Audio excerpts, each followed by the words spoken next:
Dans Las Vegas, c'est le culot américain, et là pour le coup, peu de civilisations ont ce culot. Bien sûr que maintenant, créer un hôtel en plein milieu du désert, c'est facile. Maintenant, c'est la deuxième destination touristique au monde, donc le risque est beaucoup moins évident.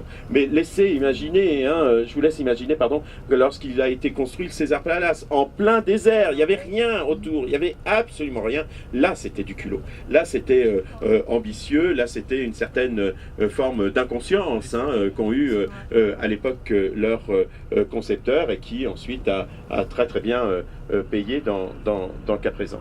Allez, des représentations de la chanteuse sur le grand panneau que vous avez sur votre gauche. C'est une chanteuse Céline Dion d'origine québécoise, vous le savez bien, qui est très appréciée de la civilisation américaine, d'autant qu'elle sait manier la langue anglaise. C'est ce qui est de toute façon le succès d'un artiste ici aux États-Unis. Sans la langue anglaise, vous ne faites absolument pas une carrière d'ampleur aux États-Unis. Regardez combien cet hôtel est très très vaste, comme vous pouvez le constater. Regardez combien, là sur votre droite, il y a du monde, il y a du monde à Vegas.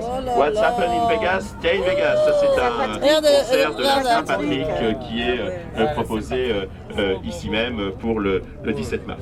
Regardez là sur votre gauche, encore la salle du Coliseum, l'entrée de la galerie marchande, là juste sur votre gauche, qui est une des plus vastes galeries marchandes que l'on puisse connaître au monde, ici même, là juste sur votre gauche. Je vous engagerai, pour ceux qui auront du courage, à revenir demain, notamment de la fréquenter. C'est une galerie marchande fantastique. Alors, on retrouve une partie de la ville que nous aurons l'occasion de fréquenter en fin de tour, puisque nous allons en fin de tour, sur le coup des 11 heures, nous tenir en face de l'hôtel Mirage pour l'éruption volcanique qui se tiendra, et on l'aura fait après la découverte du plus grand hôtel du Venise. Je vous l'ai dit, ce sont de grands groupes hôteliers qui détiennent les plupart de ces hôtels, et les Américains ne laisseraient pas un étranger construire ici à Las Vegas.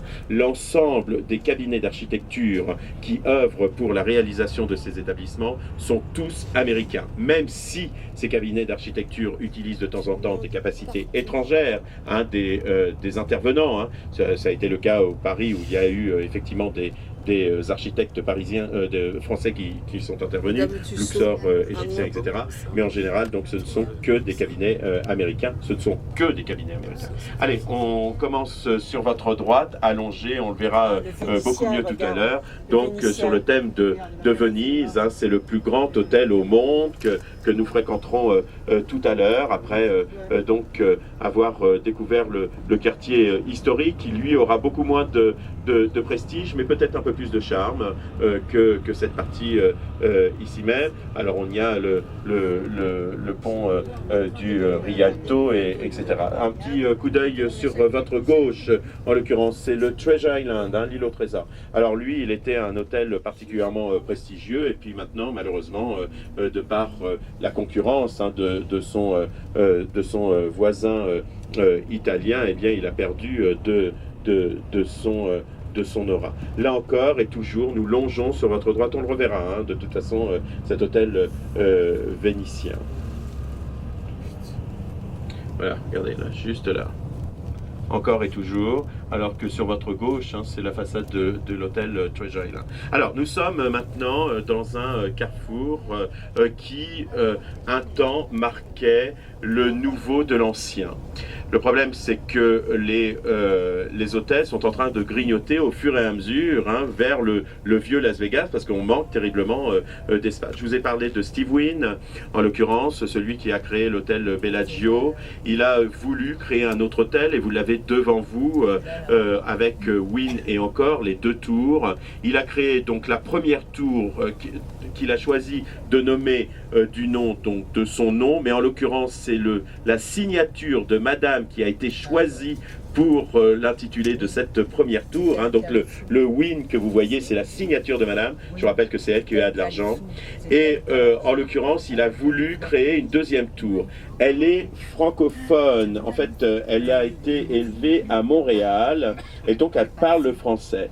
Et lors d'une discussion qu'ils ont eue, que le couple a eue ensemble, Monsieur Wynn lui lui demandait une rallonge de budget pour créer une deuxième tour. Ce à quoi elle a répondu: encore du pognon, encore et toujours. Et donc Steve Wynn, qui est un homme assez basé sur l'humour, eh bien, a décidé d'appeler tout simplement sa deuxième tour encore, hein, pour donc flatter son épouse. Et donc c'est un établissement que vous avez sur votre droite, avec une galerie marchande dans laquelle on a une concession Ferrari, vous imaginez, hein, c'est quelque chose de terrible. Là, sur votre gauche, vous avez une galerie marchande sur le thème de la mode, hein, mais là, ce ne sont pas des magasins d'usine. Hein, les magasins d'usine, vous les fréquenterez demain. Et puis, au fur et à mesure que le temps avance, que les mois avancent, que les années avancent, eh bien, le nouveau Las Vegas est en train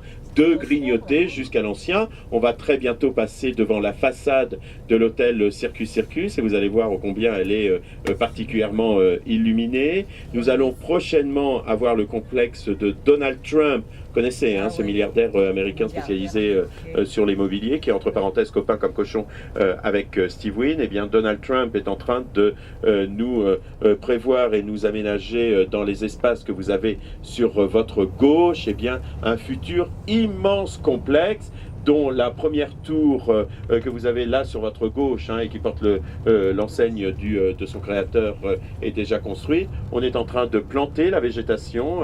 Là, c'est un petit peu dans le noir, mais tout ça est en train de se construire. Ça construit jour et nuit ici à Las Vegas. Hein. Le jour, on construit aux extérieurs, et la nuit, on s'intéresse aux intérieurs. Alors, on peut estimer là, maintenant, que avec cette tour encore, hein, que se termine le Las Vegas des paillettes. Maintenant, on va rentrer dans le Las Vegas historique. Le Las Vegas que l'on vous montre quelquefois un peu plus souvent, celui qui a du charme, qui a du caractère, celui qui a été créé avec la ville, hein, où là, pour le coup, l'utilisation des ampoules est en général l'utilisation de la décoration au maximum. Hein. Vous allez le voir avec le Circus Circus. Là, pour le coup, s'il y a bien un métier qui rapporte de l'argent, c'est vendeur d'ampoules ici. Hein. On va passer devant notre hôtel. Alors on voit bien, hein, on retombe un petit peu, le soufflet est en train de retomber. Ça sera d'autant plus facile pour moi de vous réépater lorsque je vous ferai découvrir l'hôtel vénitien. C'est encore et toujours le Strip, hein, donc c'est pour vous dire, hein, ô combien c'est long, hein, depuis que nous l'avons emprunté par le sigle. Hein, c'est toujours la même artère, et c'est autour de cette artère que tout se tient. Là devant vous et sur votre droite, la façade du Riviera. Alors bien sûr que ce n'a plus autant de prestige que ce que j'ai pu vous montrer précédemment, mais ce sont des établissements qui ont connu leur heure de gloire un temps, et qui continuent malgré tout à avoir un succès particulièrement sympathique. Le Circus Circus, eh bien, on est à la maison, hein, là en l'occurrence sur votre gauche. Vous allez voir ô combien l'entrée du Circus Circus est d'abord sur le thème du cirque, ça me paraît bien normal, mais ô combien l'entrée est particulièrement illuminée. Regardez maintenant sur votre gauche, ah oui, là, l'entrée, regarde. il y a de l'ampoule. Hein. Oui, ça c'est notre hôtel. Voilà, ouais, et puis maintenant on arrive dans cette partie de la ville qui est en restructuration. On ne construit pas forcément des hôtels casinos, mais